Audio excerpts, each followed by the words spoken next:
Hi, this is Alex with Peace, Love, and Guns. Today we're going to be talking about less lethal options, and obviously there's a lot of hubbub with this. There's people saying that they completely wouldn't carry something less lethal, whether it be taser, impact implement, or possibly pepper spray. Today I've brought out the Kimber Pepper Blaster II, and so we're going to take a look at that. It's made by a company called Kimber, but it's also kind of in partnership with the same company that does JPX out of like Sweden, I guess. And the way it operates is through a pyrotechnic charge. I have it on me now. You can see that it's kind of low profile system. It's no bigger than a 380 or what have you. It's very intrinsic because it pulls and uses... Intrinsic, yeah, whatever. Anywho, for my intuitive? My English Oxford... You're saying it's intuitive? Intuitive. Thank you, guys. Okay. It's very intuitive. This is about the size it is. It's about the size of a 380, and I put a little bit of grip tape on it just for tactile sensations and whatnot. The muzzle has these little, Nozzles? Nozzles, yeah, little nozzles to mist. One thing I would recommend is if you're carrying this, carry it with something that's good, that will seal pretty well and keep dirt and lint. You don't want dirt and lint getting in that if you're carrying it religiously. It just sounds like a stupid idea. And I see a lot of guys, open carrying, and not even open carrying, but using Kydex sheaths that allow dirt and stuff. I'd recommend Uncle Mike's just because it's cheap. Anyone can afford this. These cost $35, at Amazon.com. Like I said, it's a pyrotechnic charge igniting this. So you don't have to worry about gas or pressure being lost through durations of sitting. And also the shelf life on this is, I believe, a 5-year shelf life, which is longer than any other pepper spray. This is 4 million Scoville units, and it's meant to be shot at a distance of 3 feet. It's 13 feet. It's meant to... Wait, 3 or 13? 13. Did I say 3? Okay. Yeah, you did.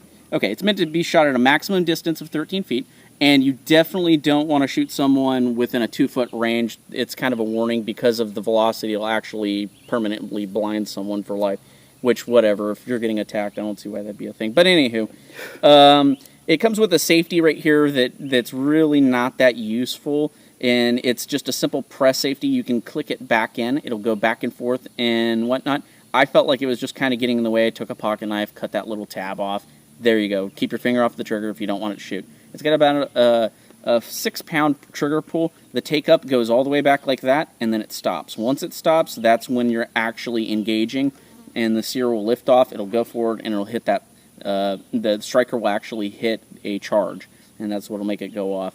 These are said to be able to work in conditions of freezing temperatures, hot temperatures, and people have even said they've left them in their car for, on and off 4 years in hot conditions and been able to fire them and, then be able to work. But yeah, $35. Like I said, it's relatively low profile. It's got a lanyard hook right here. You have a little texturing right here. It doesn't really do all that much for me. And I guess my one complaint is I wish they'd use a plastic that was a little bit better. That's my one bugaboo here. It's durable, but it's got this, tuning fork sound from the spring in there. I kind of wish they'd do something a little bit more robust plastic. And if they could, that'd be cool if you could change out charges. I think that'd be really badass. But anyhow, I put a little bit of tape on there, so I guess we'll get to shooting it and whatnot. I'm going to aim at the attacker's face. The bottom barrel is going to fire first, and then it's going to transition to the top barrel. And the mechanism, I took one of these apart. It's really cool. The mechanism's kind of like... it's got like this kind of Webley, Fosbury semi-automatic kind of design with these slants. Anywho. Okay, got a little spritz. Okay, and it hit the center mass is what it's looking like. So I'm not going to compensate. I'm going to keep it directly at the head level that I'm aiming for. Oh, wow. Let's walk forward and take a look. Little spritzer. A little spritzer.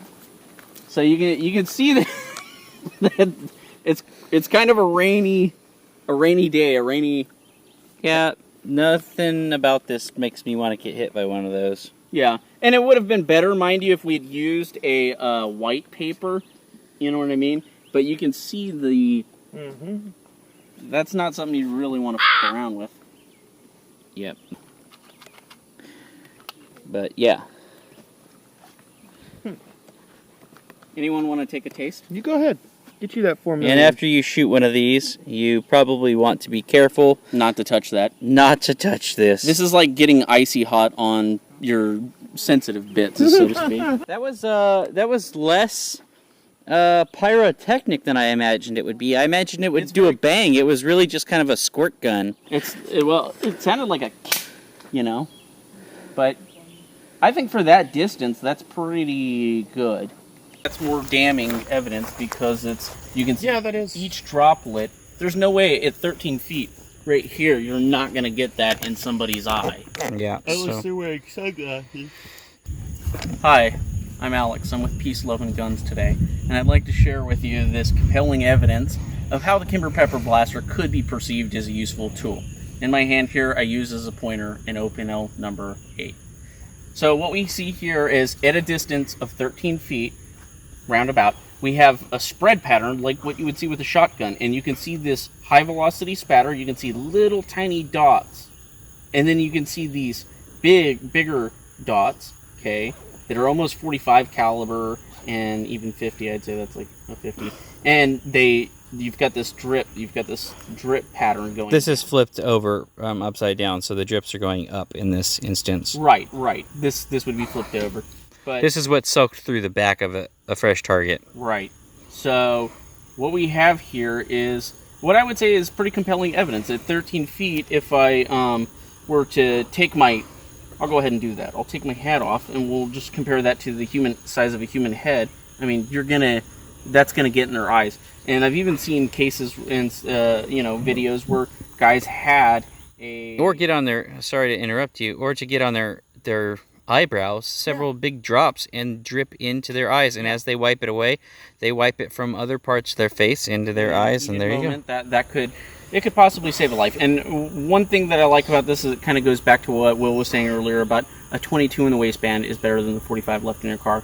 So the Kimber Pepper Blaster follows that same philosophy because it is a lightweight item that is ultra lightweight, weighs only a couple ounces, and here you have the ability to defend yourself. And I would even say nowadays with the way things are going that if you had to defend yourself, I think it looks better in court that you tried a less lethal approach first. And there are a lot of people that do carry a Kimber Pepper Blaster or something similar, whether it be a JPX. Or just standard mace or some chemical spray. And one benefit of this is that this is like the oil, the gel type oil. And when it does hit, it streaks, but it's a very concentrated type of oil. And when it comes out, it does come out as an instantaneous shower. And I think that for a surprise element, and I think it throws really well. And I think that if someone got hit by this, they might not instantly stop. Chances are you're in for a fight, but there are still individuals that get shot that are still willing to put up a fight. It depends on your attacker, but I think this is it's a good product. I like it. So that's all I have to say about that. I mean, That's all I got to say about that. That's all I got to say about it. But yeah, I think it does relate quite. Kimber Pepper Blaster. Kimber Pepper Blaster II. How? Got him.